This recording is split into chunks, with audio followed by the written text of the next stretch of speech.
Good morning again. We are here at Rincon West RV Park in Tucson.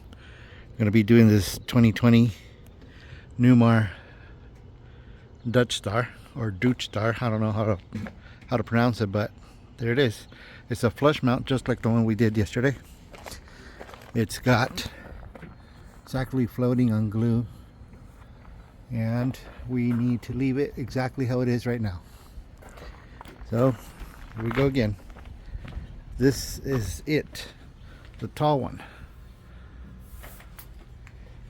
This is the one we did yesterday, Georgetown. Thumbs up, Jay? It came out perfect. Oh yeah, I bet. It came out very good. I like it. Wow. Nice and clean. Yeah, it's pretty good, man. No scratches, no dog hair. No. Yeah.